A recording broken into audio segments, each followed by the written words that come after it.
Hi everyone, welcome back to my YouTube channel Adit academy. This is me Preeti और आज के इस वीडियो में मैं बात करने वाली हूँ एसएससी जीडी की भर्ती के बारे में।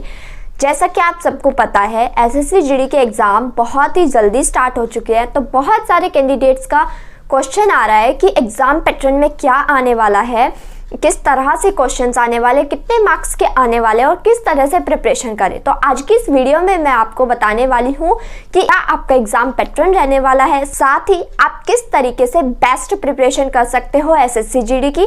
तो वीडियो को बिना स्किप करे हुए लास्ट तक जरूर देख लेना और यदि आप चैनल पर पहली बार आ रहे हैं तो चैनल को सब्सक्राइब करके बेल आइकन जरूर प्रेस कर लो ताकि फ्यूचर में आने वाली हर अपडेट की नोटिफिकेशन आप तक सबसे पहले पहुंच जाए।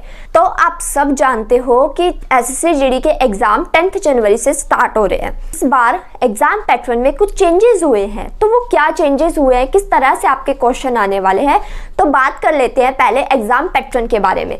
क्या आपका एग्जाम पैटर्न रहने वाला है, आपके 4 सब्जेक्ट्स आएंगे एसएससी जीडी के अंदर। 4 सब्जेक्ट्स आपके होने वाले हैं। पहला आपका रीजनिंग होगा, दूसरा आपका इंग्लिश या हिंदी जो भी लैंग्वेज आप चूज करते हैं, उसके बाद आपका मैथमेटिक्स होगा एंड देन आपका जीके और करंट अफेयर्स।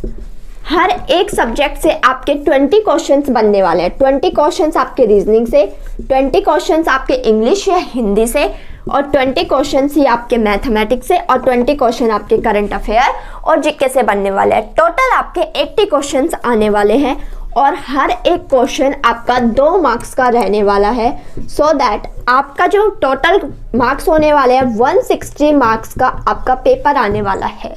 अब आप कहोगे इसमें चेंजेस क्या हुए, तो पहले जो आपके एग्जाम होते थे वो 100 मार्क्स का होता था और उसी के साथ हर एक से आप 25 क्वेश्चंस आते थे, 100 क्वेश्चन होते थे, हर एक क्वेश्चन 1 नंबर का होता था, तो आपका 100 मार्क्स का पेपर आता था। लेकिन इस बार ये चेंजेस कर दिए गए हैं कि आपके 20 क्वेश्चंस आएंगे और आपका 80 क्वेश्चंस बनेंगे, लेकिन हर एक क्वेश्चन आपका 2 नंबर का होगा और आपको इसमें 1 घंटे का समय यानी कि 60 मिनट का टाइम मिलेगा। 60 मिनट में आपको ये पेपर करना पड़ेगा और उसी के साथ नेगेटिव मार्किंग आपकी वही रहने वाली है जो एसएससी में होती है, 0.25 1/4। 4 क्वेश्चन गलत होने पर 1 नंबर आपका काट दिया जाएगा।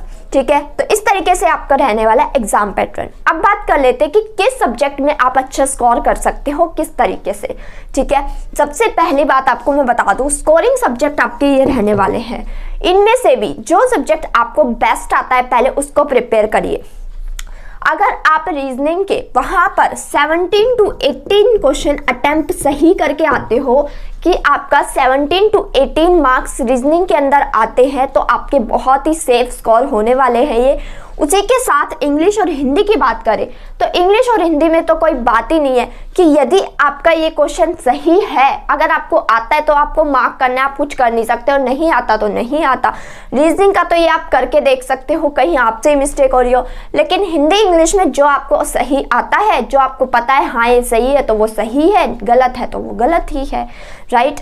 तो अगर आप हिंदी इंग्लिश से भी 17 to 18 मार्क्स स्कोर कर लेते हो तो बहुत ही सेफ स्कोरिंग रहने वाली है।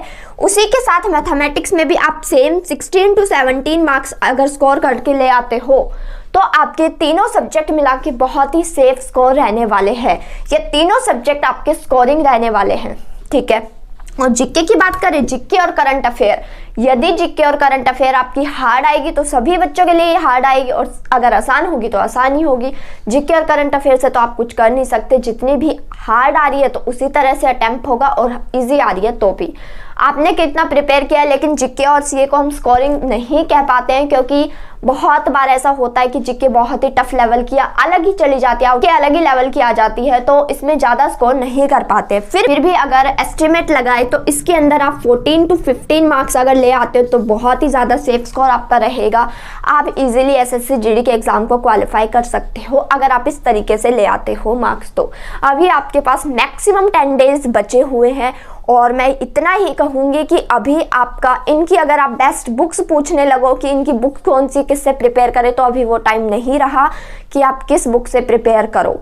अभी आपका टाइम प्रैक्टिस का चल रहा है, जितना हो सके उतने प्रैक्टिस सेट्स लगाओ। चाहे आप ऑफलाइन बुक्स की प्रैक्टिस कर लो, एसएससी जीडी की बहुत सारी ऑफलाइन बुक्स मिल जाती है जिनमें बहुत सारे प्रैक्टिस सेट्स होते हैं, प्रीवियस ईयर के पेपर होते हैं जितना हो सके उतना मॉक टेस्ट सॉल्व करो, लेकिन उनको इम्प्रूव भी करो।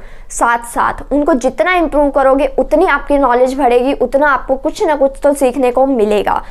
एक और आपको बेस्ट टिप बता देती हूँ कि आप अगर मॉक टेस्ट या कोई भी ऑफलाइन सेट सॉल्व कर रहे हैं तो आप सबसे पहले जो भी सब्जेक्ट अटेम्प्ट कर रहे हैं, लाइक आप पहले रीजनिंग ही अटेम्प्ट कर रहे हैं, आप ऑफलाइन प्रैक्टिस करते टाइम हमेशा रीजनिंग अटेम्प्ट कर रहे हैं, उसके बाद आप मैथमेटिक्स कर रहे हैं, इंग्लिश कर रहे हैं या फिर जीके कर रहे हैं, कोई भी कर रहे हो, लेकिन जब आप प्रैक्टिस करते टाइम जो सब्जेक्ट अटेम्प्ट कर रहे हो वही अटेम्प्ट आपका एग्जाम टाइम में होना चाहिए।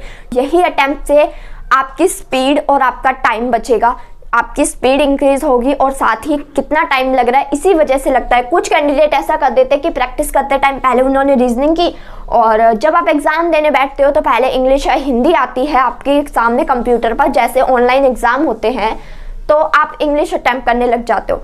इससे क्या होगा, जो आपने प्रैक्टिस की है, जिस तरह से आपने प्रैक्टिस की है कि आपका टाइम कम लगे, आप ज़्यादा से ज़्यादा क्वेश्चन सॉल्व कर पाओ, तो वो सब बेकार हो जाएगा। पहले इंग्लिश आ भी रही है तो आप अपना रीजनिंग निकालो और रीजनिंग सॉल्व करो, क्योंकि इससे क्या होगा, आपकी प्रैक्टिस जिस भी सब्जेक्ट में ज़्यादा है वही आपसे सॉल्व हो पाएगा, उसी को आप अच्छे से सॉल्व कर सकते हैं। तो अपना अटेम्प्ट ऑफ सब्जेक्ट्स वही रखना जो आप प्रैक्टिस करते टाइम कर रहे हो, ठीक है। बहुत ही बेनिफिशियल पॉइंट होने वाला है, बहुत ही बेनिफिशियल टिप्स होने वाली है आपके लिए कि अपना अटेम्प्ट ऑफ सब्जेक्ट सेम रखना जब जिस टाइम पे आप क्वेश्चंस दे रहे हो। क्लियर है। और बस यही कहूँगी कि जितना हो सके जो भी आपकी मिस्टेक्स आती है उनको धीरे धीरे जितना टाइम आपको मिलता है उन्हीं टॉपिक्स को, सिर्फ एक सिंगल टॉपिक ले लो, उसको कवर करो। लाइक मैथमेटिक्स है, इसके अंदर आपका प्रॉफिट लॉस हो गया, परसेंटेज हो गया, अंदर से आपकी कोई मिस्टेक्स आ जाते, कोई क्वेश्चन गलत आ जाता है। मोस्ट ऑफ द क्वेश्चन 4 से 5 क्वेश्चंस आपके प्रॉफिट एंड लॉस से आते हैं। तो जब आप मॉक टेस्ट लगा रहे हो तो उसमें भी सेम ही आएंगे 4 से 5 क्वेश्चन, वो गलत आ रहे हैं आपके बार बार, तो आप उसको पहले बेसिक क्लियर कर लो, जाके यूट्यूब पे वीडियोस देख लो, वो आप क्लियर कर लोगे। नेक्स्ट टाइम जब सॉल्व करने लगे तो सॉल्व होगा ही, नहीं हो रहा फिर से कर लो। इस तरह से आपके 1-2 क्वेश्चंस कोई ना कोई टॉपिक आपका ज़रूर क्लियर होगा। गारंटी से कह रही हूँ, अगर आप ये मार्क्स स्कोर कर लेते हो इन सब्जेक्ट में तो आपका जीडी क्लियर है, आप 100% जीडी को क्लियर कर लोगे।